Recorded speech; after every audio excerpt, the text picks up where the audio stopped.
Hi, this is Mark from Skywagon University. We're doing another comparison today on two Moonies, an E and an F. There's a lot of different letters and a lot of different Moonies and a lot of different models, and they all get very confusing, but I've tried to work out an easy way to remember them. If you get a C and you stretch it 9 inches, that is not organized. Sorry. So if you get a C and you stretch it, it becomes a G. So you think of a C becomes a G, they are the same plane, but one is 9 inches longer. Similarly with an E, if you stretch it 9 inches, it becomes an F. So think of the E square, E and an F are similar, C and G are similar. So you get a C, stretch it, make a G, you get an E, and you stretch it and you make an F. So what we have today are the E and the F. And just to put it into perspective, the E's and the F's are 200 horse fuel injected, and the G's and the C's are 180 horse carbureted. The C's and the G's have 50 gallons of fuel. However, the E has 50 and the F has 65. So it's got more fuel capacity than 200 horsepower fuel injected.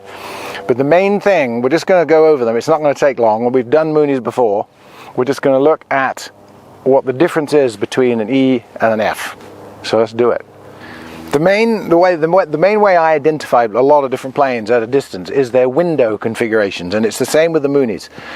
This is a 65 M20E.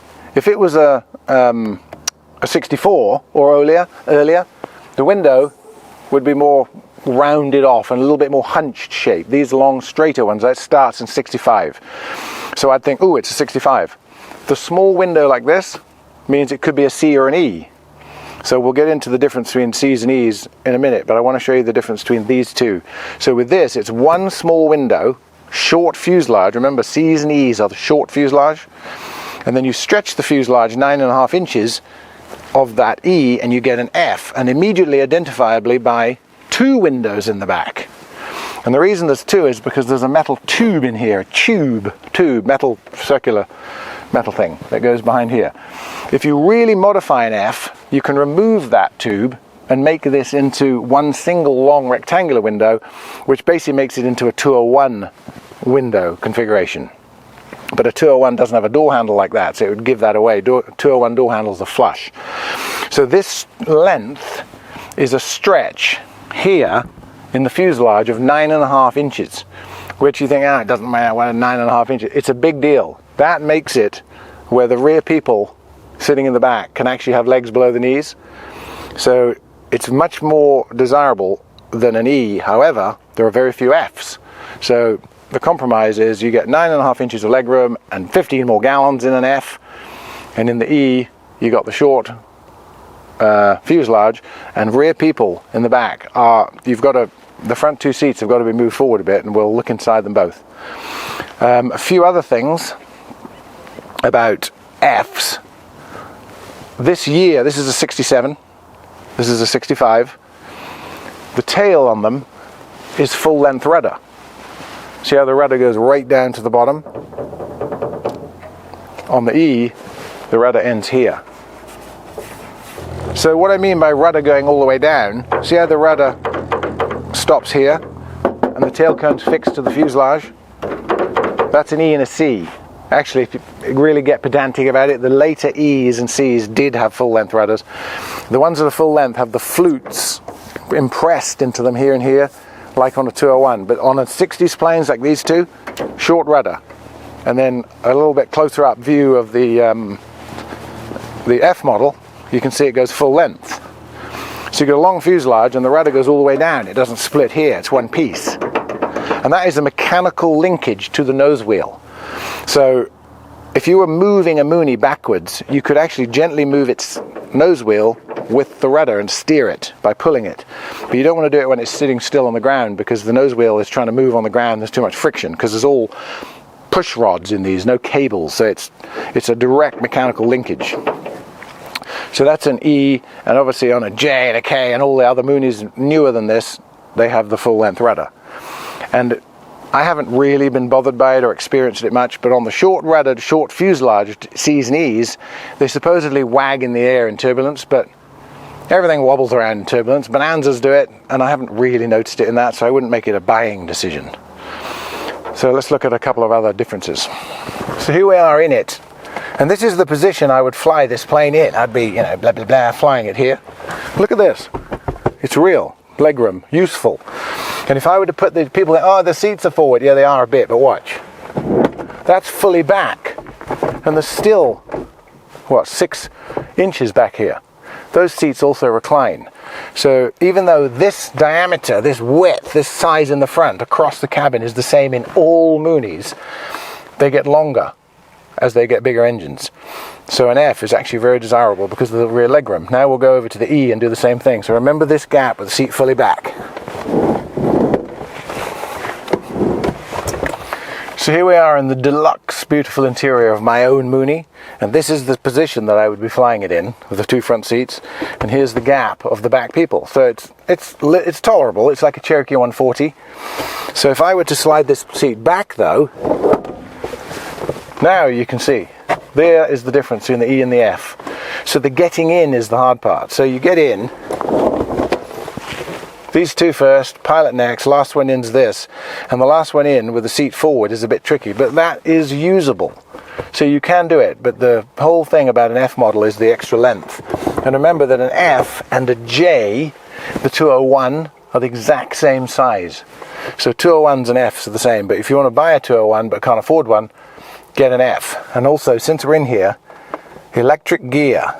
This has been modified. It wasn't always electric. At some point it was changed, because it says here, gear down. There would be a lever here, or a lever, whatever that is, a metal stick for putting the gear up and down, and the other Mooney has it. So let's look at that too, because this gear would have been manual. So here we are in the F, and it has manual gear like mine originally would have had, and it's just a big lever locked up against the dash, and when it's up like that, the gear is down, and if I were to unlatch it and push it to the floor, the gear would come up. And I'm not going to do that because of all the grinding noises associated with that and the expense. So you can imagine climbing out 80, disconnect it, push it down, lock it, make sure there's nothing in this channel. It's a very, very simple gear system, so simple in fact that there isn't a backup for it. How could you back that up? Have another lever? Anyway, manual gear. I would prefer manual gear if I had it in mind. I would never put it back in it because it has electric in it, but this system is so simple, and if you don't put it down and you slow down, you'll still get an airspeed warning because the gear is up, and you'll still get a gear warning horn. So I really like the F models and the C's, G's and E's and F's manual gear systems. So if you were to speed up an F by doing all the 201 mods to it, slope the windshield, point the cowling, do the speed fairings, 1-piece belly, double gear doors, everything on the tail, and make it into a 201, but it would have manual gear, that would be almost the perfect combination. So let's go out front and have a look at the cowlings. So E's and F's, 200 horsepower, IO 360 Lycoming 4-cylinder with a 2000 hour TBO, fuel injected. C's and G's, 180 horsepower, carbureted 360 cubic inch 4-cylinder Lycoming. So the G and the C's are under 200 horsepower, so they're easier to insure and maintain. But everybody wants the injected engine, so you don't have to have carb heat, and they're a little bit high compression and a bit faster. The way to identify the front of a F or an E right out of the gate is this ram air induction hole and the flat air filter. If this was a C, it would have a box here, a little box air filter with a small front to it and no ram air induction. And what this does is, if you're in cruise and you've run out of manifold pressure due to altitude and you pull the ram air induction open, it bypasses the air filter and the air goes straight down its throat at about 145 knots, giving you 1 inch to 2 inches of manifold pressure for free, like a turbo, but without the spinning parts and the heat of the exhaust. So after 6,000 feet, when you're at 24 inches and you keep climbing and you lose it and it's at 22, pull that open, you're back to 24. And if you leave it open when you're landing, a little light will come on to warn you to close it, so you don't have unfiltered air going in when you're landing. So front end, first glance, flush air filter, ram air induction, and on a C, no ram air and a boxy air filter. But if this had that, and in the two side windows, what would it be? A G. Okay, so two side windows, boxy air filter, no ram air is a G. And then over here on mine, exactly the same thing. And I'll talk about these two propellers too, because they're not the normal props. So here you go, look, same thing. Air filter, ram air induction, and the propellers. So the standard prop that comes on all the C's and the A's, the B's as well, the C's, the D's, the F's, the G's, the standard propeller can have, if it's in a serial number run that's affected, an AD on its propeller that needs an eddy current test on the hub every 100 hours, which can be inconvenient because you've got to pull the spinner, do the eddy current test on the plane. You do it on the plane, it costs $300-400, and it's to look for clamps, cracks in the hub clamps.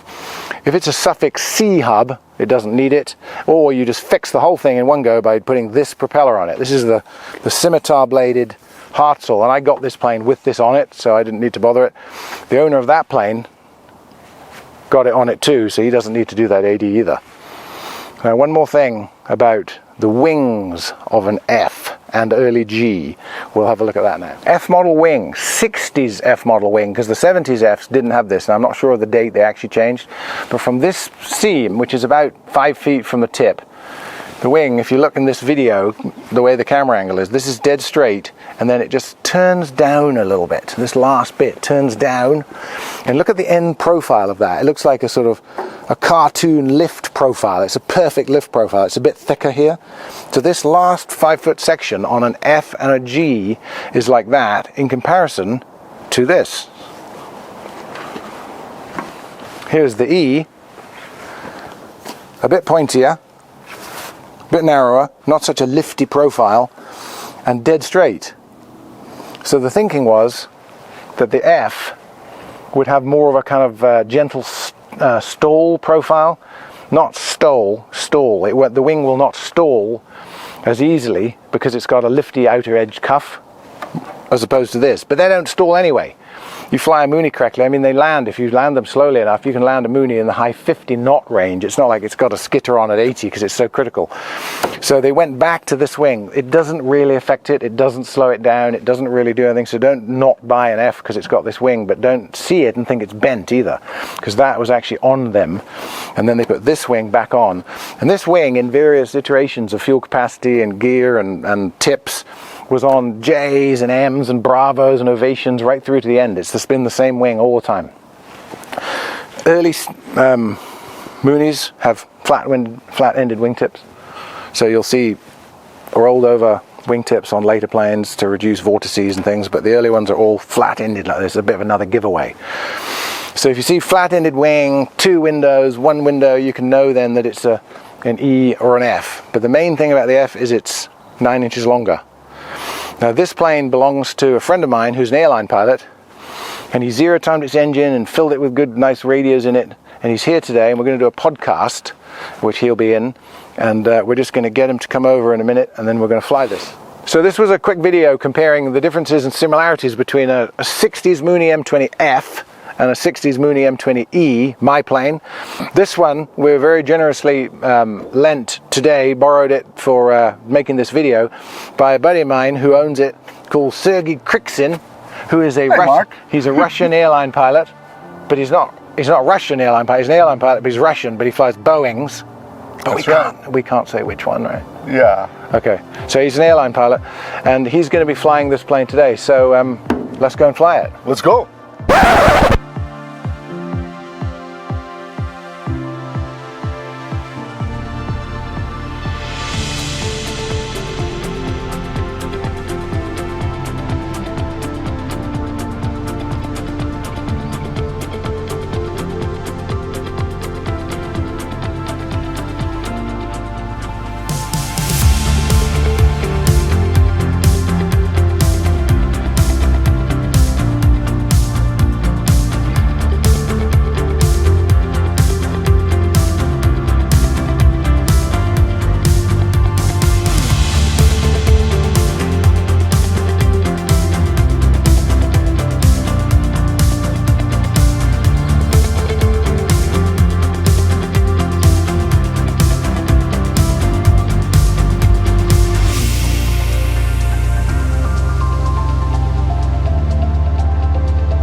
So we flew it and we've talked about the differences. These are the videos that we do that compare and look at different types and models and differences that confuse a lot of people. In the years I've been selling planes, it's just been this sort of blur of Moonies and Cessnas that all kind of amalgamate together. But when you get down to it, there's a lot of differences between them. We try and clarify that in these videos. There's 160 roughly videos of them. So if you like it, subscribe on the little link down here and click on the bell for notifications. And we also do podcasts where if you've got an interesting story, an event that happened, or something you want to talk about in aviation that you think would be interesting, contact me and we can have you in the podcast room and talk about it. And similarly, if you've got an interesting plane that I haven't done already, call me about that and we'll talk about it and interview you as the owner and then maybe fly it if we can fly it. And I just wanted to say sorry about the fact that this isn't washed, but bugs tend to throw themselves at it on a regular basis and I haven't had time. So thanks for watching.